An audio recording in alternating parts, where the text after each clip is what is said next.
Bismillahirrahmanirrahim. Assalamualaikum warahmatullahi wabarakatuh. Alhamdulillah. Alhamdulillahi rabbil alamin. Wabihi nasta'inu ala umurid dunya waddin.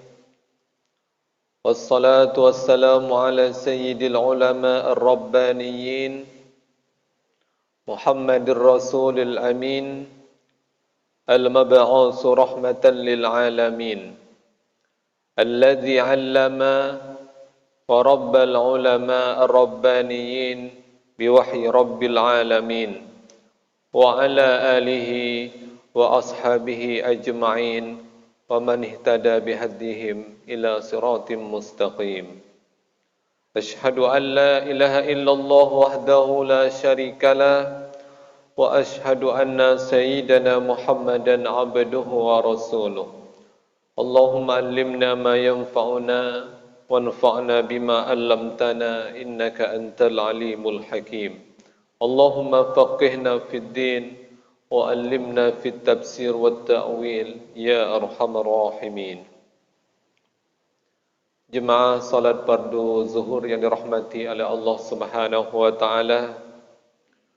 Alhamdulillah, pada siang yang penuh berkah ini, tepatnya pada siang ke-24 di bulan suci Ramadan ini, Allah Subhanahu wa taala masih memberikan kepada kita nikmat kesehatan, nikmat kesempatan sehingga pada siang yang mulia ini kita bisa melangkahkan kaki dan mengayungkan tangan menuju masjid yang kita cintai ini. Salawat beserta salam tak lupa pula kita kirimkan buat junjungan alam Nabi besar kita Nabi Muhammad sallallahu alaihi wasallam. Mudah-mudahan kita semua menjadi umat Nabi Muhammad sallallahu alaihi wasallam yang senantiasa mengikuti dan menjunjung tinggi sunnahnya. Amin ya rabbal alamin. Saudara-saudara kaum muslimin, hamba Allah sidang jemaah zuhur yang berbahagia, pada kesempatan yang mulia ini kembali kita melanjutkan kajian ekonomi Islam. Pada siang hari ini judul yang akan kita bahas adalah konsep untung rugi dalam syariat Islam. Saudara sekalian yang dirahmati oleh Allah Subhanahu wa taala. Selama ini mungkin konklusi kita tentang rugi itu atau tentang untung itu hanya berkaitan dengan materi. Umpamanya seorang pedagang, dia akan mengatakan dirinya akan untung kalau duit banyak dia dapatkan dari hasil perdagangan dia tersebut. Begitu juga mungkin sebaliknya, pedagang akan mengatakan rugi jika tidak mendapatkan duit daripada hasil perniagaannya. Oleh karena itu Bapak Ibu yang dirahmati oleh Allah Subhanahu wa taala, kembali kita melihat sejauh mana sih untung dalam syariat Islam, sejauh mana pula rugi dalam syariat Islam. Kalau kita melihat dalil Al-Quran, bahkan hadis Rasulullah sallallahu alaihi wasallam, ternyata untung dan rugi ini tidak hanya bersifat materi. Bahkan ada yang lebih daripada itu yang disebut dengan yang non materi. Contohnya, ketika manusia tidak mengikuti aturan syariat Islam, maka dalam Al-Quran kita disebut orang-orang yang rugi, khasirun. Begitu juga sebaliknya, ketika manusia mengikuti syariat Islam, maka dalam Al-Quran disebut kita sebagai faizun, orang-orang yang beruntung. Kalau kita kembali melihat kisah umat Nabi Syu'aib alaihi salam, diceritakan dalam Al-Quran bahawa salah satu kebiasaan buruk umat kaum Syu'aib adalah mereka senantiasa melakukan kecurangan dalam berbisnis. Mereka selalu melakukan kecurangan dalam masalah perniagaan. Dalam pikiran mereka, dengan senantiasa mengurangi timbangan atau mengurangi takaran, mereka menganggap itu adalah sebuah keuntungan yang besar. Umpamanya kita sebagai pedagang menjual ikan, umpamanya orang beli 1 kilo terus kita kasih 9 ons. Dalam pikiran kita mungkin 1 on yang kita kurangi itu kita mendapatkan keuntungan yang luar biasa sekali. Seperti yang dilakukan oleh kaum Madian, pengikut atau umat Nabi Syuaib ketika itu. Mereka mengatakan bahwa dengan itfalul kaili wal mizan, supaya kami mendapatkan untung yang banyak. Maka inilah Bapak Ibu yang dirahmati oleh Allah Subhanahu wa taala yang diluruskan oleh kaum Syuaib. Ternyata untung itu tidak seperti yang dibayangkan. Rugi itu tidak seperti yang dibayangkan. Bapak Ibu yang dirahmati oleh Allah Subhanahu wa taala. Dalam Al-Qur'an, tepatnya dalam surah Al-A'raf ayat 85, Allah sebutkan, Allah ingatkan, fa'auful kaila wal mizan wa la tabkhasun nasa asya'ahum. Kata Allah Subhanahu wa taala, hendaklah kamu sempurnakan kail. Kail itu artinya timbangan, kilo. Begitu juga mizan, beratnya juga harus disempurnakan. Sebagai pedagang, sebagai penjual, kita harus real dalam mengukur atau dalam memberikan takaran timbangan. Kalau orang beli 1 kilo, maka mesti diberikan 1 kilo. Kalau beratnya berapa, umpamanya kita harus sesuaikan dengan berat yang diinginkan oleh pembeli. Wala tabkhasunna nasa asya'ahum. Jangan sampai kita tuh menjadi orang-orang yang mengurangi hak orang lain, sementara kita ingin disempurnakan hak kita oleh orang lain. Maka ini contoh konkret Bapak Ibu yang dirahmati oleh Allah Subhanahu wa taala, perintah Allah taala untuk berlaku jujur, berlaku adil dalam melakukan perniagaan atau dalam berbisnis. Sehingga apa?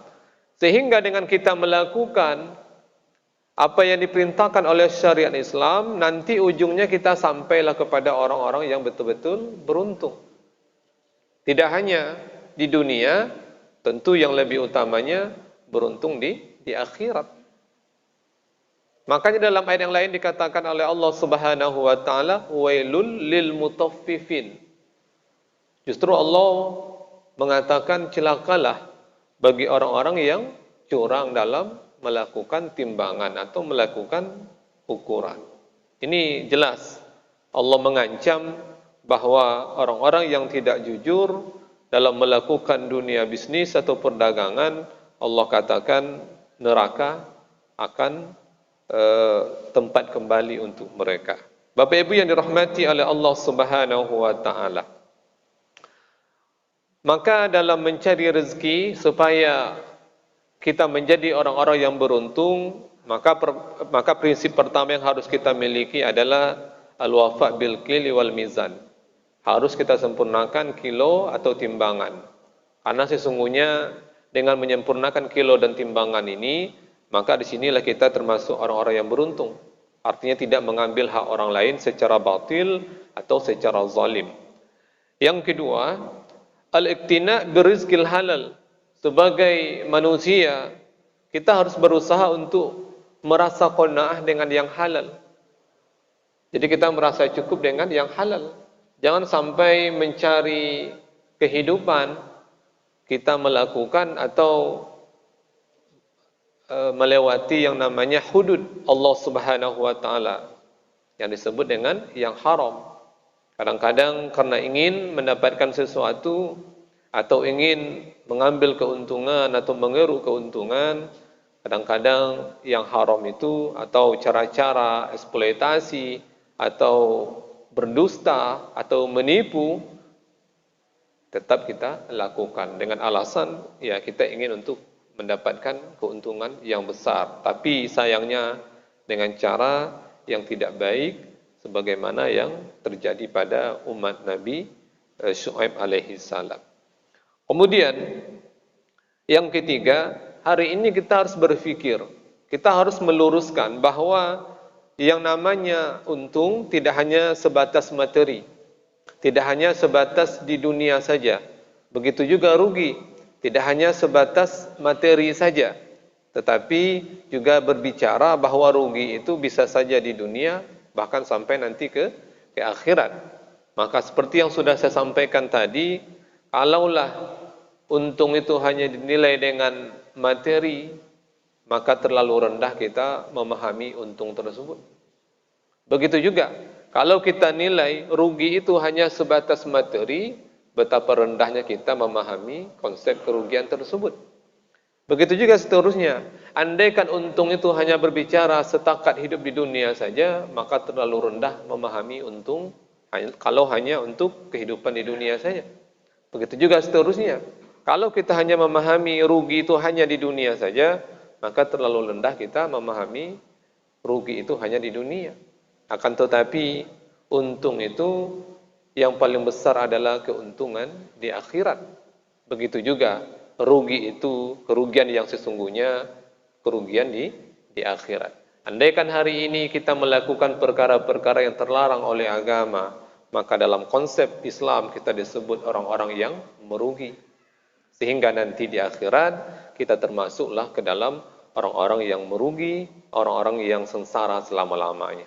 Begitu juga seterusnya, andaikan hari ini kita untung, terutama untung untuk akhirat, maka keuntungan ini adalah keuntungan yang selama-lamanya yang bisa kita nikmati sampai nantinya ke akhirat. Dan ini sejalan Bapak Ibu yang dirahmati oleh Allah Subhanahu wa taala dengan sebuah hadis ketika Rasul menanya kepada sahabatnya, "Mal muflis?" Yang bangkrut itu siapa, kata Rasul. Maka secara spontan sahabat menjawab, "Al-muflis finana man la dirhamalahu wala mata." Yang bangkrut itu ya Rasul, kata sahabat, orang-orang yang tidak punya dirham, yang tidak punya duit, dan tidak punya mata, sesuatu yang membuat dia senang. Jadi ini masih berbicara tentang bangkrut secara materi. Kalau dia tidak punya duit, kalau dia tidak punya sesuatu yang membuat dia senang, maka dia dikatakan bangkrut, kata sahabat. Di sisi lain betul, tetapi yang ingin Rasul sampaikan sebetulnya bukan bangkrutnya di dunia, tetapi yang bangkrut yang sesungguhnya itu adalah di akhirat. Siapa?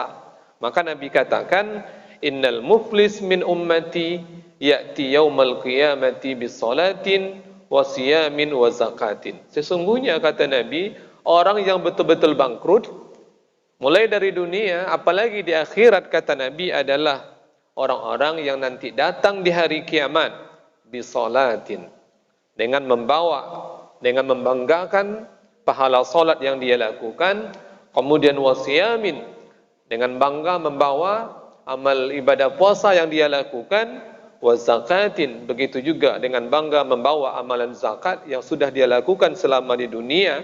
Kemudian kata Nabi, wa ya'ti qad syatama haza, akan tetapi di samping salatnya bagus, di samping puasanya rajin, di samping zakatnya selalu, tetapi dia juga membawa penyakit syatama haza. Artinya dia senantiasa mencaci saudara-saudaranya. Artinya di sini Nabi mengatakan bahwa inilah orang yang sesungguhnya bangkrut, kata Nabi. Begitu juga kata Nabi, wa qazafa hadza. Begitu juga orang-orang yang senantiasa menghibah atau menceritakan aib-aib saudara-saudaranya. Maka orang seperti ini dikatakan Nabi termasuk kepada orang yang bangkrut sesungguhnya. Mungkin dalam pikiran kita di dunia kita merasa senang, nyaman, karena kita sudah menceritakan keburukan orang lain, karena kita sudah mencaci saudara-saudara kita, lepas mungkin emosi kita. Tapi di akhirat ternyata orang seperti ini adalah orang yang sangat bangkrut, kata Nabi sallallahu alaihi wasallam. Wa akala mala hadza. Begitu juga kata Nabi, orang-orang yang bangkrut itu adalah orang yang memakan harta secara tidak batil, secara batil, seperti yang sudah saya sampaikan tadi, memakan harta secara tidak sesuai dengan aturan syariat Islam. Mungkin dia sebagai pedagang maka aturan perdagangan tidak dia pakai sebagaimana perdagangan yang dianjurkan oleh Islam. Begitu juga andaikan dia sebagai pembeli, mungkin dia tidak mengikuti pembeli sebagaimana yang disyariatkan oleh Islam. Kemudian kata Nabi, wasafaka dama hadza. Begitu juga orang yang bangkrut itu kata Nabi orang yang dengan mudah menumpahkan darah saudaranya. Kadang-kadang dengan masalah yang sepele, kadang-kadang kita rela membunuh orang lain. Padahal dalam Islam nyawa itu sangat luar biasa. Ya, nah, tapi karena dia mungkin punya darah dingin, ya, jadi sedikit-sedikit mudah untuk menumpahkan darah saudara-saudaranya. Wa daraba hadza. Begitu juga senantiasa memukul saudara-saudaranya tanpa ada aturan yang dibenarkan oleh syariat. Mungkin dia ringan tangan, terkenal orang yang kuat umpamanya, sehingga dengan kekuatan tersebut dia selalu menzolimi atau memukul saudaranya. Maka Nabi katakan fayu'ta hadza min hasanatihi wa hadza min hasanatihi. Oleh karena itu orang yang seperti ini dikatakan Nabi bangkrut. Kenapa? Karena nanti di hari akhirat kebaikannya akan diberikan kepada orang-orang yang dia zalimi tersebut. Maka kebaikannya akan berpindah, akan ditransfer kepada orang yang dia zalimi tersebut. Andaikan kebaikan sudah habis ditransfer oleh Allah Ta'ala kepada orang yang dia zalimi itu, ternyata belum juga cukup untuk membalas keburukan yang dia lakukan, maka dia akan memikul dosa-dosa orang yang dia zalimi tersebut. Coba bayangkan, sudahlah kebaikan kita berpindah kepada orang yang sudah kita zalimi, kemudian dosa-dosa orang yang terzalimi juga kita pikul. Coba bayangkan, kata Nabi sallallahu alaihi wasallam, maka orang-orang seperti ini tentu tidak ada lagi manfaatnya. Sudahlah kebaikan sudah berpindah, dosa kita sendiri tidak bisa kita pikul, tambah lagi memikul dosa orang lain, maka orang seperti ini sama sekali tidak ada manfaatnya kata Nabi. Maka dikatakan faturiha finnar. Akhirnya orang ini tidak ada cara lain kecuali hanya untuk dicampakkan ke dalam neraka, karena tidak ada lagi kebaikan yang ada dalam dirinya, bahkan dosa sangat banyak sekali. Di samping dosanya, dia juga harus memikul dosa saudara-saudaranya. Inilah buktinya Bapak Ibu dirahmati oleh Allah Subhanahu wa taala, konsep untung tidak hanya sebatas materi, tidak hanya sebatas di dunia saja. Begitu juga seterusnya. Konsep rugi tidak hanya berbicara sekedar materi, tidak pula hanya berbicara di dunia. Yang sesungguhnya adalah konsep untung dan rugi itu adalah bisa kaitannya dengan materi dan bisa juga kaitannya dengan non-materi. Bisa kita dapatkan di dunia, terus apalagi di akhirat yang sesungguhnya. Mudah-mudahan kita semua termasuk ke dalam orang-orang yang beruntung, yaitu orang-orang yang senantiasa mengamalkan ajaran syariat Islam dalam kehidupan kita, apapun profesi kita, dimanapun dan kapanpun kita berada. Dan mudah-mudahan Allah Subhanahu wa taala menjauhkan kita dari orang-orang yang beruntung, artinya orang-orang yang keluar dari aturan syariat Islam dalam melakukan kehidupan sehari-hari, baik dalam bekerja maupun dalam melakukan hubungan sesama manusia lainnya. Mudah-mudahan ceramah singkat pada zuhur ini memberikan manfaat kepada kita semua, terutama untuk diri saya pribadi. Subhanakallahumma wa bihamdika asyhadu an la ilaha illa anta astaghfiruka wa atubu ilaik. Akhirul kalam, wabillahi taufiq wal hidayah. Wassalamualaikum warahmatullahi wabarakatuh.